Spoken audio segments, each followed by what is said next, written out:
Magandang hapon sa inyong lahat. Ito po si Herbert Curia, author-promoter ng The Bible Evangelization. Kakibat ang ating pananalig sa ating banal na Panginoon Diyos, banal na Panginoon sa Kristo, at gabay ng kaliwanagan ni Banal Santa Maria, ay ating po'y binabahagi sa inyo sa linggong ito, ang mensahe ng ating banal na Panginoon Diyos. Ang tema ng mensahe ng ating banal na Panginoon Diyos ay magkaisa sa panalangin para sa pagpapala at himala ng magandang panahon at pagliligtas sa sakuna. Ngayon po ay babasahin ko sa inyo ang mga mensahe ito mula po sa Bagong Tipan o Mabuting Balita na paghahari ng ating banal na Panginoon Diyos sa pamamagitan ng banal na Panginoong Hesus Kristo. Ayon po dito kay Apostol San Mateo, Kabanata 13, talatang 11, talatang 20. Ito po ang mensahe. Sinasabi ko pa rin sa inyo, kung ang dalawa sa inyo dito sa lupa ay magkaisa sa paghingi ng anumang bagay, ay sa inyong panalangin ito ay pagkakaloob sa inyo ng aking amang nasa langit. Sapagkat saan man may dalawa o tatlong magkatipon dahil sa akin ay naroon akong kasama nila. Pagpatuloy po natin sa mga taga-Hebreo, Kabanata 1, talatang 17, at talatang 11 hanggang talatang 7. Ito po ang mensahe. Dahil sa pananalig sa Diyos, pinakinggan ni Noe ang babala ng Diyos tungkol sa mga bagay na mangyayari na hindi pa niya nakikita. Gumawa siya ng isang doong upang siya at ang kanyang sambayan ay maligtas. Sa pamamagitan nito, hinatulan niya ang sanlibutan at siya ibinilang ng Diyos dahil sa kanyang pananalig. Pagpatuloy po natin sa mga taga-Epeso Kabanata 3, talatang 20 hanggang 21. Ito po ang mensahe. Sa Diyos na makagagawa ng higit kaysa lahat ng maaari nating isipin, sa pamamagitan ng kanyang kapangyarihan naghahari sa atin. Sumakanya ang kapurihan sa pamamagitan ng Iglesia ni Kristo, Jesus magpakailanman. Amen. Patuloy po natin sa kay Apostol San Lucas, Kabanata 12, talatang 31. Ito po ang mensahe. Higit sa lahat, pag sumakita ninyong pagharian kayo ng Diyos at ipagkaloob niya ang kinakailangan ninyo. Ito po ang mensahe salita ng ating banal na Panginoon Diyos sa ating pagbabahagi ng mabuting balita dito sa The Bible Evangelization. Yan. Pasalamatan po natin ang ating banal na Panginoon Diyos, banal na Panginoon sa Kristo, at gayon din po ang banal na Santa Maria. Maraming salamat po, banal na Panginoon Diyos, banal na Panginoon sa Kristo, banal na Espiritu Santo, at banal na Santa Maria. Yan. Ngayon po naman ay ipaliliwanag ko sa inyo ang mga mensahe ito mula po doon sa tema na magkaisa sa panalangin para sa pagpapala at himala ng magandang panahon at pagliligtas sa sakuna. Yan. Nais pong ipabatid sa atin ng ating banal na Panginoon Diyos na tayo ay magkaisa ang sangkatauhan, magkaisa ang mga tao nang kung tayo ay magkaisa tayo sa ating pananalangin upang tayo ay pagkalooban ng magandang panahon. Pagkalooban tayo at iligtas sa mga sakuna. Nais niya na tayo ay magkaroon ng malaking pananampalataya. Lubos na pananampalataya, lalo na tayo ay nagkakaisa. Kaya doon sa mga simbahan, yan, at sama-sama natin sa mga dito sa ating mga kapaligiran, tayo sama-sama na at ikayatin natin ng iba na tayo ay manampalataya. Tayo ay magkaisa sa pananalangin sa ating banal na Panginoon Diyos mula sa Panginoong Hesus Kristo. Nais niya na tayo ay idalangin natin ang kagandahan ng panahon at pagliligtas sa mga sakuna. Yan ang nais ng ating banal na Panginoon Diyos. Kagaya sa mga nangyayari ngayon dito sa bansang Pilipinas at iba't ibang nangyayari sa buong mundo na malalakas ng mga sakuna, devastasyon. Mga lindol, mga bagyo, etc., mga paputok ng bulkan. Ngayon dito sa Pilipinas ay back-to-back na lindol, back-to-back din yung mga malalakas na mga bagyo. So, dinivastate tayo sa mga nakaraang panahon. Itong nakaraang araw lang ito, back-to-back na lindol sa Mindanao, katatapos pa lang nung Bisaya, ayun na sa Mindanao at saka sa Baguio. So yan, kaya itong ating bansa ngayon ay mayroong mga malalakas na sakunang nananalata. Kaya ang mensahe ng ating banal na Panginoon Diyos, particular dito sa ating bansa, sama-sama tayong manalangin para sa magandang panahon, tayo iligtas sa mga sakuna. Yan. Ngayon, kung nais natin na tayo ay dinggin ng ating banal na Panginoon Diyos mula sa sama-samang panalangin nito, kinakailangan mula sa ating mga sarili, bawat individual na makikisa rito, pagsisihan muna natin yung ating mga kasalanan. At pangkalahatan natin na pagkakasala, kagaya ng pagkakamali na nagdulot ng global warming, na kung saan ito yung nagpapalakas ng mga bagyo, mga sakuna sa ating mundo. Kaya hingin natin nakapatawaran ang mga pagkakamaling yan ng bawat isa, ng lahat. Hingin natin ng kapatawaran yung ating mga sarili at ang ating kapwa. At sama-samang paghingi ng kapatawaran. So mula diyan ay tayo ay dito sa sama-samang paghingi ng magandang panahon, pagliligtas sa sakuna, tayo ay ililigtas ng ating banal na Panginoon Diyos. Diyan sa mga sakuna na yan, or tayo ay bibigyan niya ng magandang panahon.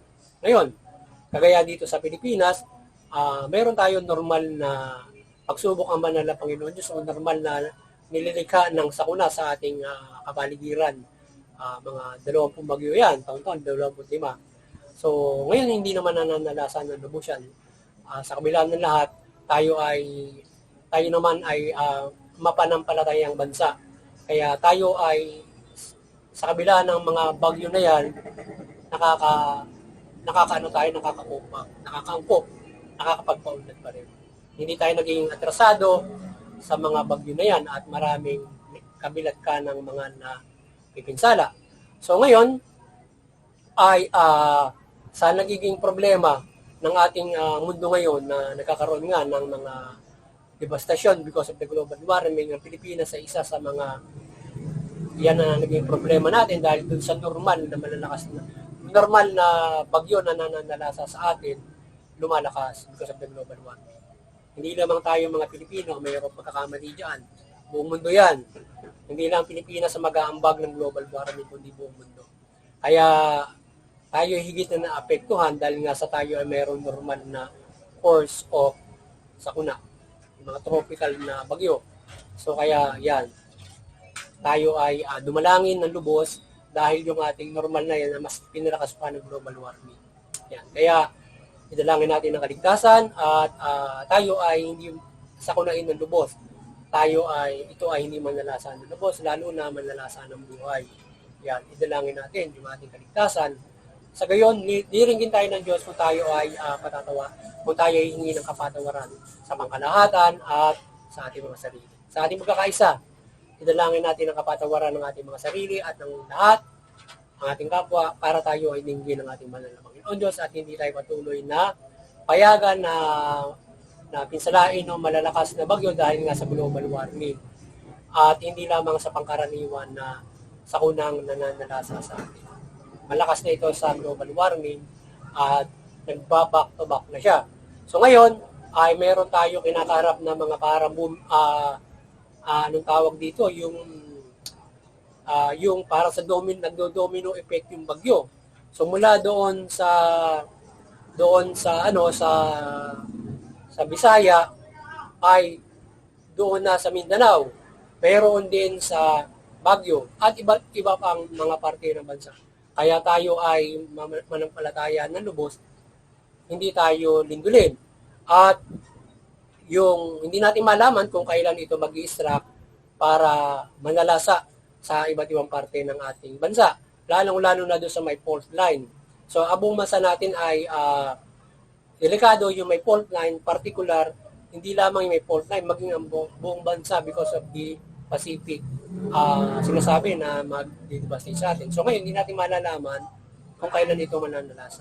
So kaya tayo ay manampalataya na lubos, dumating man ito o ito yung mapigil ng ating mga pananalangin, hindi tayo ma-devastate mula sa mapigilan ito ng ating panalangin or mangyari man ito, hindi man tayo maaaring mapinsala. Kagaya noong iniingatan o pinagkahandaan na malaking sakuna sa Metro Manila, karabing lugar dito na malaking sakuna na aabot din ng 7.1.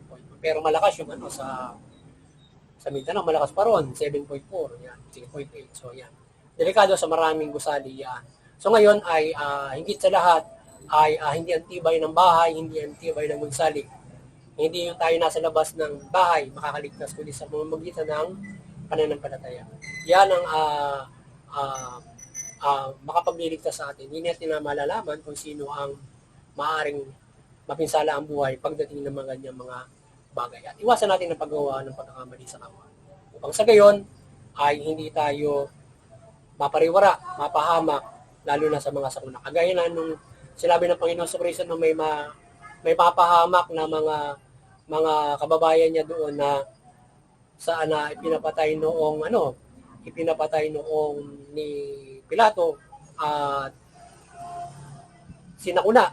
So kaya kung yan man ay gawa ng sakuna, gawa ng tao, demonyo, maliligtasan natin yan sa gabay ng banal na Panginoon Diyos. Poprotektahan niya tayo yan.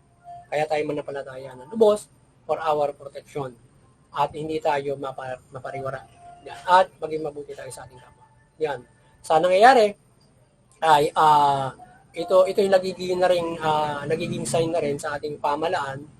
Itong mga bagay nito, aside from the global warming at iba't ibang mga pagkakamali, ay yung sign na rin sa pamalaan yung mga naging pagkakamali nito, na ito ay mamahala ng mabuting matuwid, na maiwasan na nito yung mapang-abuso nitong pamamahala, bagos ay magkaroon na ito mabuting pamamahala sa ating bansa. At tayo rin mga tao, makiisa tayo sa mabuting pamamahala. Iwasan natin ang pagkakamali. For not na itong mga sakuna ito, gagaya na sinasabi ng Bible, ng Panginoon Diyos, ay vulnerable yung mga nagkakamali sa mga kapahamakan. So, in sakuna or in gawa ng masamang tao. So, kaya faith yung kailangan natin at pagsisihan natin ang mga kasalanan natin kung tayo nagkakamali. Wag at hindi na tayo abutan ng peak time na kahit nasa loob ka pa ng simbahan ay maaari kang mapahamak kung hindi mo yan maaga na pagsisihan at napagbago ang sarili mo. Kaya yun. Kaya wag iwasan natin yung ating pagkakamali niya. Kaya tayo sinasabi naman na Panginoon Diyos, tayo ay magkaroon ng malaking pananampalataya kagaya ni Noe. Inilalarawan ng kanyang mensahe ang ginawang pananampalataya ni Noe na nanampalataya siya, gumawa siya ng doon, naligtas siya doon sa sakuna ng baha. So, ganyan din tayo sa pang-araw-araw na pamumuhay para tayong gumagawa ng doon. Hindi daong ang gagawin natin sa pananampalataya sa Kanya mula sa Panginoon sa Kristo, kundi paggawa ng iba yung kabutihan. Yan ang ating gagawin. Iba yung kabutihan pagtarima ng mabuting balita. Sa gayon, tayo ay nakakapag-establish ng isang malaking daong sa ating pamumuhay upang maligtasan natin ng iba't ibang uri ng mga kapahamakan. Kagaya ng mga sakuna, kagaya ng etc. Lalong-lalo na pagdating ng takdang paghuhukom na gagawin ng banal na Panginoon Diyos. Diyan ay tayo ay nakagawa ng isang pagkalaki-laking mula pang araw-araw ng pamumuhay, tayo makagagawa ng pagkalaki-laking daong at mayroon tayong kaligtasan pagdating ng takdang panahon. Either tayo ay, kung sa panahon ito mangyari yan, mabibigyan tayo ng buhay, kagaya ni Job, kagaya ni Noe, hindi sila namatay. Ngayon, kung umabot ka man ng spoilage, yung malaking daong na yan, ay mananatili yan hanggang takdang panahon, bubuhayin ka at maliligtas ka. Ligtas ka sa pang-araw-araw na pumuhay at yung daong na yan, nagbinubuo mo sa sarili mo, paabutin ka niya sa mahabang panahon ng buhay mo, at kung dumating ang normal spoilage mo, hanggang sa susunod na panahon, daladala natin ang mga daong na ating ginawa para sa ating kabutihang ginawa.